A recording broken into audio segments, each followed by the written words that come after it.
Уважаеми колеги, гости, скъпи приятели! Отбелязваме 150 годишнията от рождението на Добри Христов. Един от духовните символи на този град.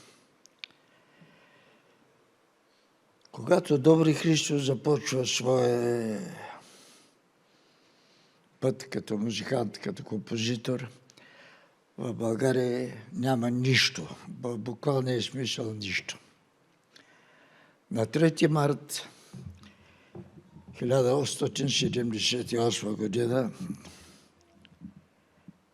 когато се възстановява българската държава, в България няма нито един нотно грамотен човек. Подчертавам, нито един нотно грамотен човек, а изобщо грамотните са само 2% от населението на България. Това е началото. И толкова по-голяма е благодарността ни към тези хора, които са успели с много трудности полека да изградят една национална музикална култура, аз говоря за художествената музика, и да поставят основите на българската композиторска школа. Това е една не многобройна група музиканти. И аз ще кажа само по 2-3 думи за тях. Първият по възраст е Емануил Манолов, 1860 година е роден. Той е учил малко в Букурещ, в Букурешката консерватория, тогава и тя е била на много добро равнище в България. Изобщо не може да се говори за музикално образование тук. След това е отишъл в Москва, в Синодалното училище и 3 години в Московската консерватория изучавал музикално-теоретични дисциплини. Сега аз преди да дойда прочетох как е описал един учител от Казанлък първата българска опера на Емануил Манолов в читалището Искра в Казанлък. В една студена декемврийска вечер цялото гражданство с фенерите се стича, вали сняг. Той така го описал този учител. За да гледат първата българска опера на Емануил Манолов Сиромахкиня.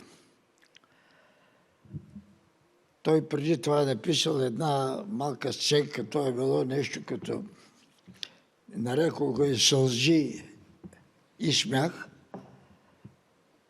Успехът е бил огромен. Емануил Манолов решил да продължи това нещо и написал второ действие по Вазовата Сиромахкиня. Второто действие е станало първо, първото второ и така е написана първата българска опера. Сега, при най-добро желание това много трудно може да се нарече опера. Това е един много възторжен, много трогателен в своя навитет опит, желание да се напише опера. Но Емануил Манолов ни оставил 2 песенни шедьовъра. Каква мама, видях мама, една образцова, блестяща хорова творба и една очарователна детска песен "Хубава си, татко, вино". Ще пропусна Добри Христов, за него ще кажа след малко. Панайот Пипков, 901 година, 9 май, трескаво нанася на черната дъска своя шедьовър "Върви, народе възродени". Аз ще спомням, Любомир Пипков ми е говорил, сина на Панайот Пипков, как баща му една година по-късно е бил много впечатлен и изобщо не е могъл да се обясни как е станало това нещо. В цяла България всички училища ще пее химна на светите брати Кирил и Методий "Върви, народи възродени". Не е имало нито радио, нито телевизия, нито организационни комитети, нито копи центрове. Как се е разпространила тая песен? Цяла България, Пипков казваше едно стихотворение "Водопади от люлеци сини" на Кирил и Методий и тази безсмъртна песен на Панайот Пипков. И стигаме до маестро Георги Атанасов. Няма друга личност в нашата културна история, на която толкова да го приляга тази оценка маестро. Може би само доктор Кръстев не може да си го представим без тая титла в литературната история. Маестро Георги Атанасов е италиански възпитаник. Успели са. Той е бил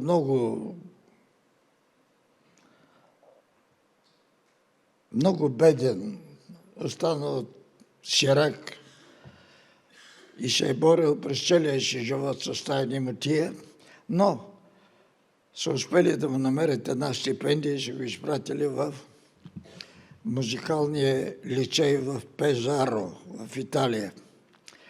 Там, в този лицей, композиция преподава големия италиански композитор,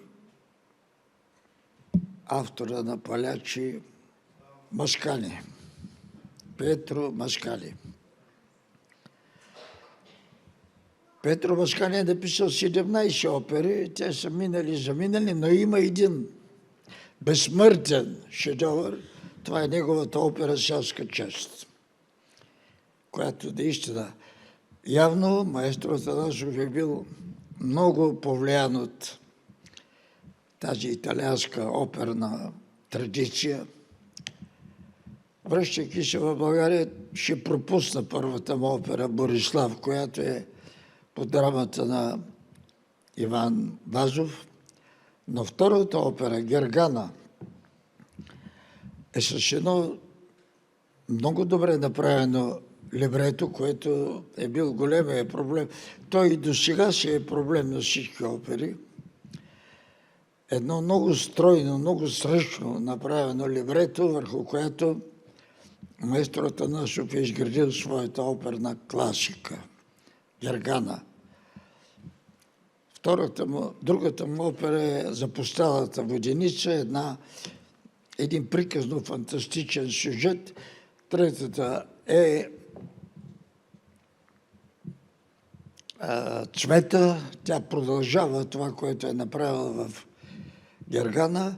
И двете последни опери вече са твърде объркани.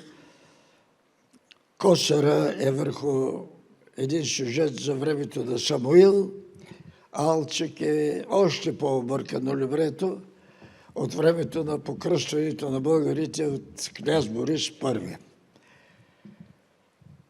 И стигаме до Добри Христов, най-значимият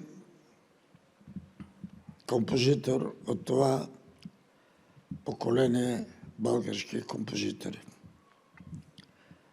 Аз бях си написал на едно листче, но не можах да го намеря, да ви прочета от неговите автобиографични бележки,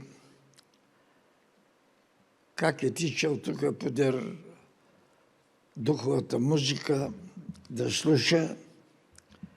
Добри хора, казва, ми дадоха своите тефтерчета на музикантите и за едно сурвакане си събрал пари и си купил една малка флейта пиколо и познатите мелодии ги свирал с пиколото и гледал тефтерчето и полека-лека разбрал какво е това нотно писмо. Между другото, той за първи път поставя този проблем за музиката като звук и музиката като писменост. Музиката има много сложна писменост. Аз говоря за голямата музика, нали?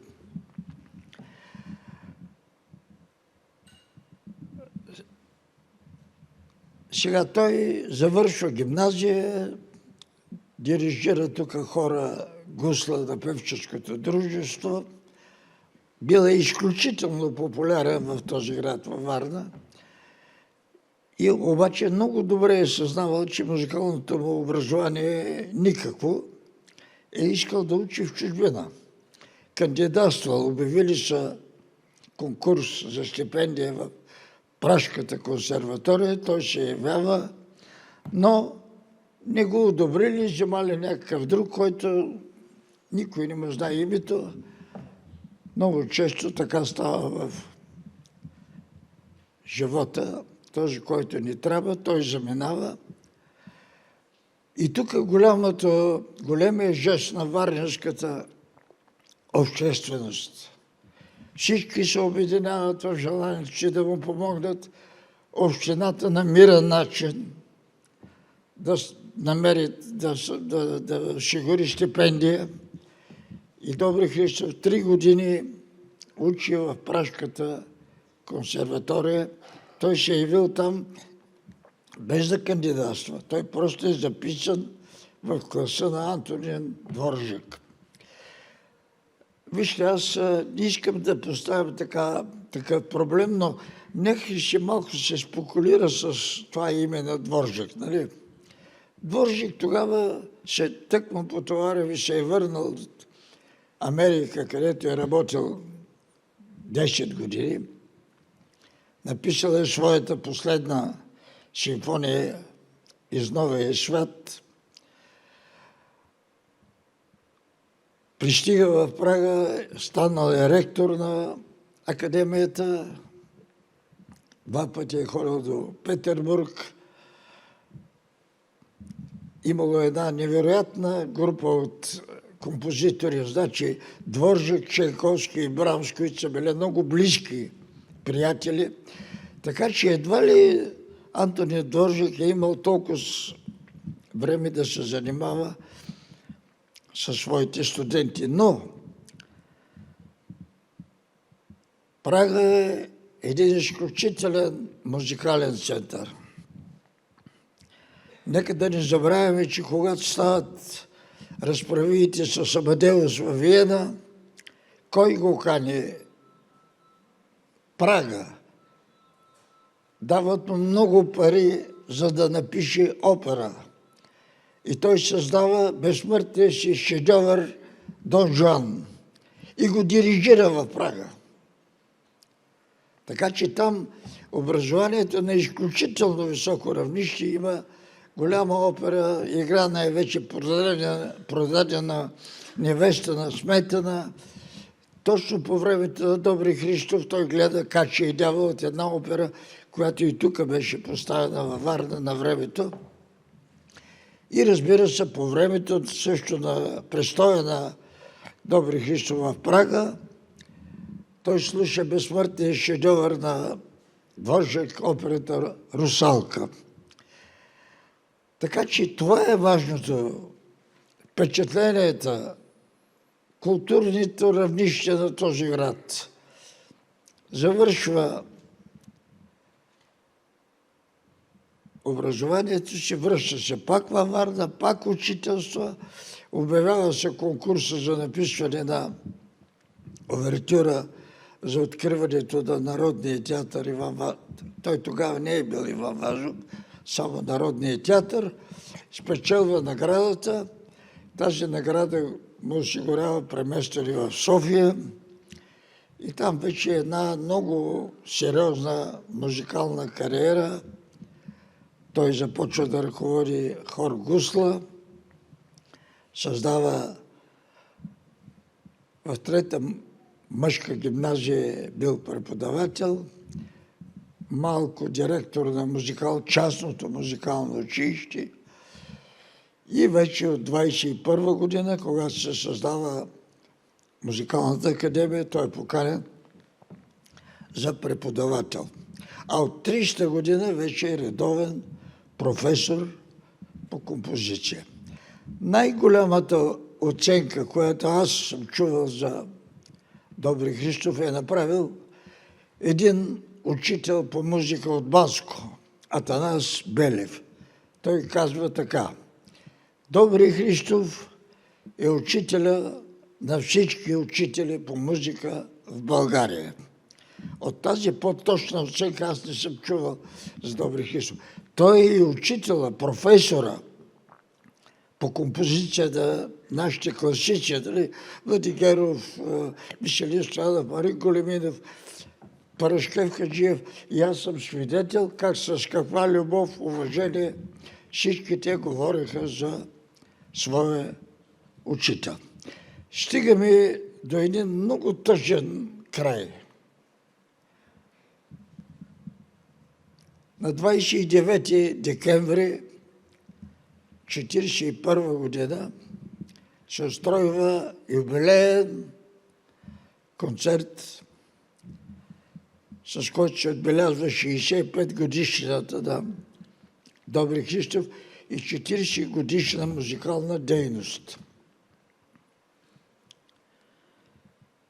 Зала България е полупразна. Няма никой от държавното ръководство. Няма ги и колегите му музиканти. На всичкото отгоре там разни организатори, инициативния комитет му дават една сметка, понеже е имал много пари, трябвало да плати, защото не знам какво било, имало големи разноски. Добри Христов е безкрайно огорчен от това нещо. Сега, дали сигурно това е имало голямо значение, но 20 дена по-късно той умира в дома си. Значи това е станало 40-та година, 29 декември, на 23 януари 1941 година Добри Христов умира в дома си внезапно, работейки.